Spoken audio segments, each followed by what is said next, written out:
Welcome to Hope is Here, bringing hope to those struggling with life's difficult situations. Welcome to Hope is Here. My name is GregJHorn, and there's an organization, a ministry right here in Central Kentucky that when you think of hope, man, they define that.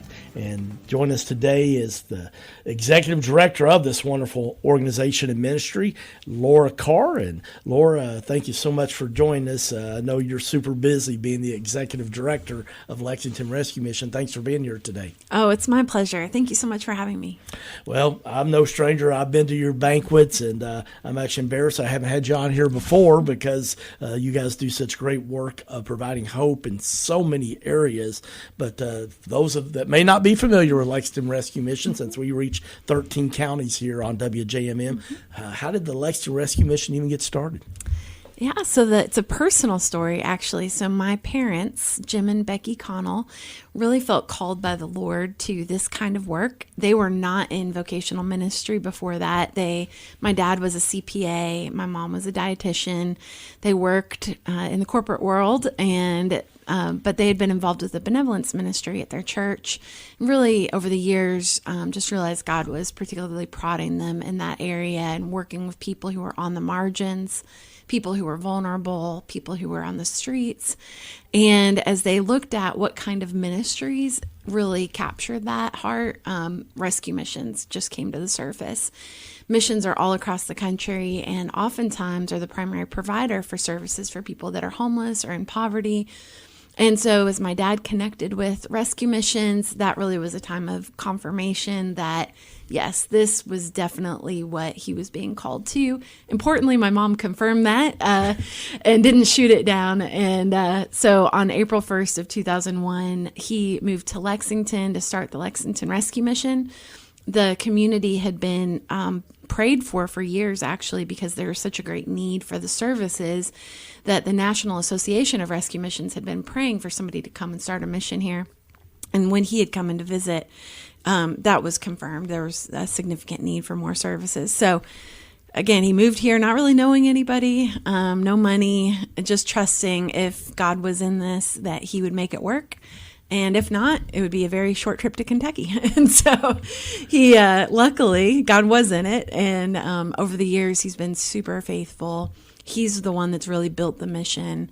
And he's the one that's grown it and provided for it. And really, our mission is that we exist to glorify him through a Christ-centered ministry that meets the physical, emotional, and spiritual needs of hurting people in the greater Lexington area. So that really encompasses not just Fayette County, but the surrounding counties as well. Okay. Well, that is a big leap of faith. I've forgotten the part that he actually moved to Lexington to start this. I was thinking he was already here and then decided to start that. So that's definitely a walk by faith moment to do that. Definitely. I think a lot of people thought he was crazy. I'm sure they did. And a lot of people in the Bible can relate to that God used. So thankful for your dad's faithfulness in doing that.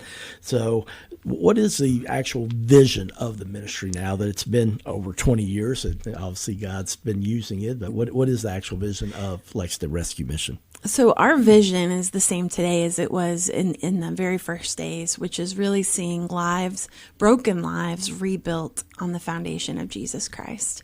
So not just handing out a meal or providing a bed or providing some clothing, although those are all very important, and you see in the Gospels over and over, Jesus ministered to people's physical needs. But ultimately, he transforms us into his likeness and redeems and heals and restores and reconciles us to the Father.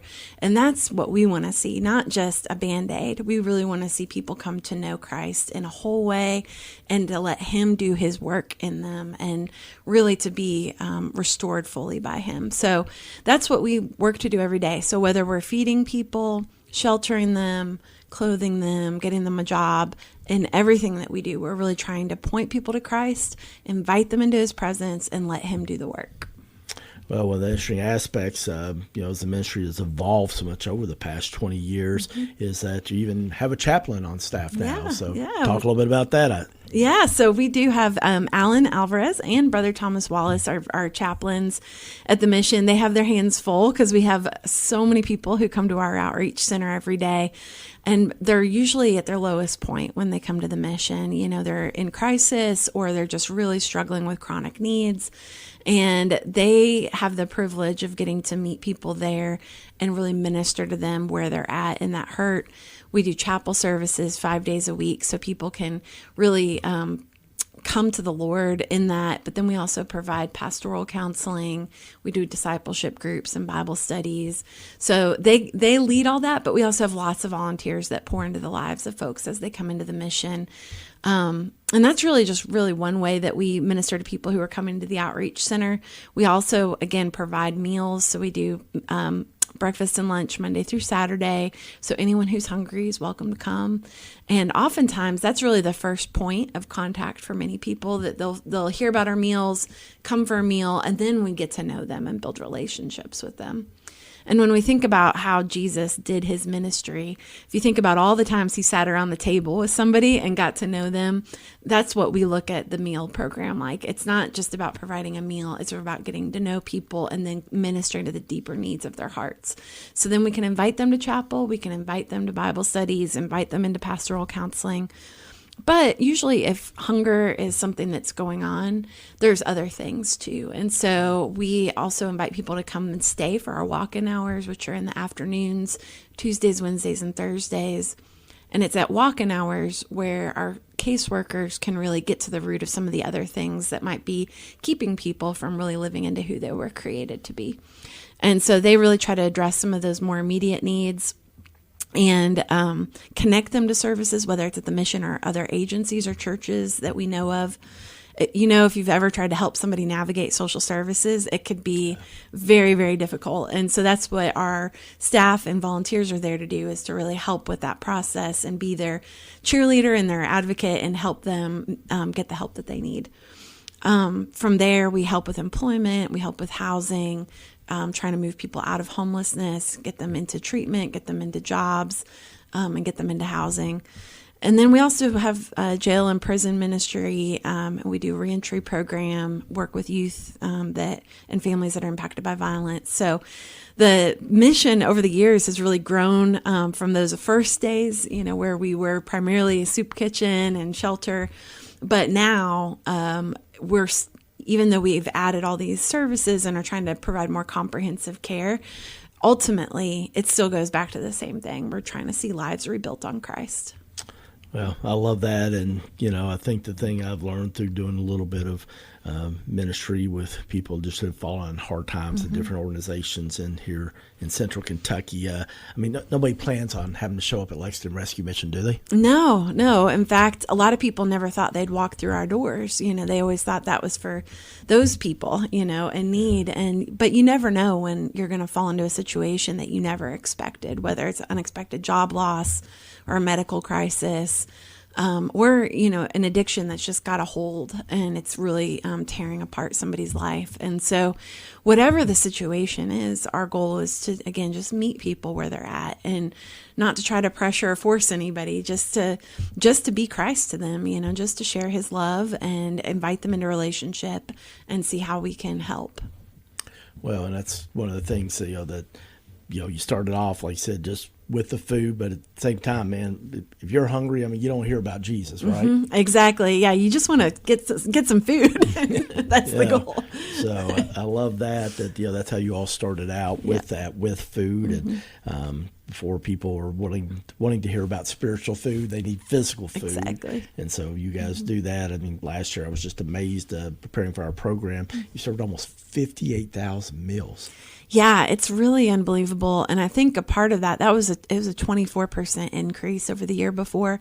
And so a part of that is, you know, grocery prices are up so much. And so a lot of people, along with rent, utilities, a lot of people are just really struggling to make ends meet, and they're struggling to put food on the table.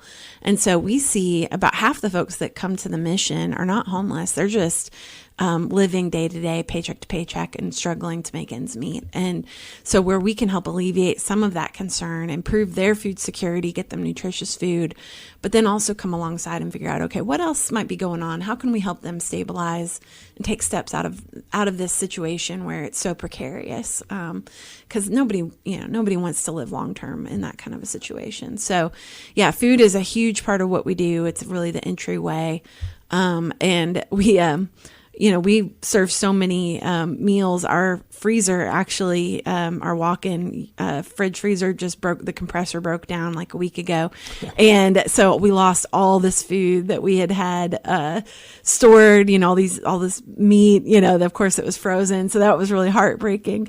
So, any listeners out there that want to bring us some food or make a donation to help us replace some of that food would go a long way.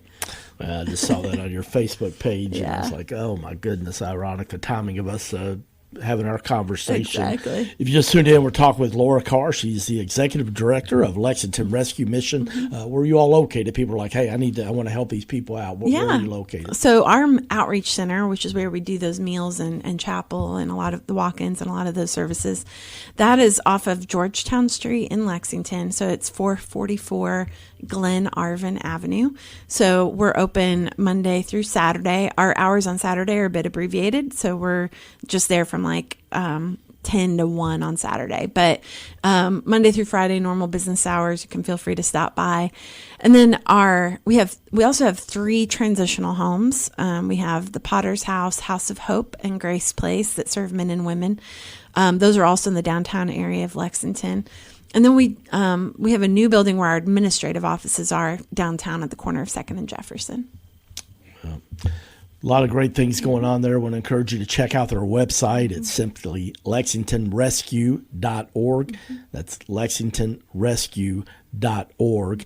And obviously, people can bring stuff, but I know a lot of people are busy. They can make online donations too. Is that correct? Yeah, exactly. One of the easiest ways to give is just to go online, lexingtonrescue.org, press the donate button, and that'll go directly to us. And it really goes a long way toward helping us with our costs. It only costs a few dollars really to provide a meal for somebody. So it's something that I think most people can do. Absolutely. Give up $10 for maybe your lunch or something, or just say, hey, I'm going to fast for a day and I'll do 30, but there's no donation that's too small. And I think one thing she hit on that was kind of really educational to me is that not all the people that come to your organization are people that aren't working. No, a lot of people are working. In fact, they we'll have city trucks pull up, at lunchtime, but those guys, they need, whether it's sanitation or whatever, they need that extra food, they need some extra help. And so we're there to serve people no matter what their station in life. Our population that our mission statement talks about is hurting people. And I don't know anybody that hasn't been a hurting person at one point in time or another, including myself. So there's always times where we can use a help or somebody to come alongside of us. And for the people that many of whom that we serve, a lot of their normal support network, their family, for whatever reason, there's been some kind of breakdown. And so that's where the mission has the privilege of stepping in to be that family and that support.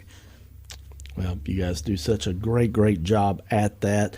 I want to encourage you to check out their website, lexingtonrescue.org. Obviously, you heard about the freezer that just went out where they had a lot of meat and good items that they wanted to serve that have been totally lost. So a financial donation would be great, or if you want to drop something off there at the center. But also, there's lots of great opportunities to volunteer. Exactly. Really big organization. So the best thing to do to be go to the website if you want to see about volunteering. Exactly. So on the website, you'll see a volunteer tab. And so if you just click on that, you can fill out a volunteer application, or you can just give us a call and ask for Zia Shipman. She's our volunteer coordinator, and she's happy to help people get plugged in. We take individual volunteers, but we also get lots of groups that want to come in and do a service project or just get their feet dirty a little bit at the mission and really get out there and do local missions. And so if you're looking for a way to serve that really helps our community, the mission's a great place to start. All right. Well, unfortunately, we're out of time. Time flies when you're having fun, but man, we're going to hear more about this wonderful ministry here in Lexington, Kentucky that also impacts Central Kentucky. So I hope you'll check out their website, lexingtonrescue.org. For Laura Carr, I'm Greg Horn. We'll see you tomorrow on Hope is Here. Thank you for listening to Hope is Here podcast. To listen to one of our previous programs or to make a tax-deductible donation, please go to our website, hopeishere.today. That's hopeishere.today.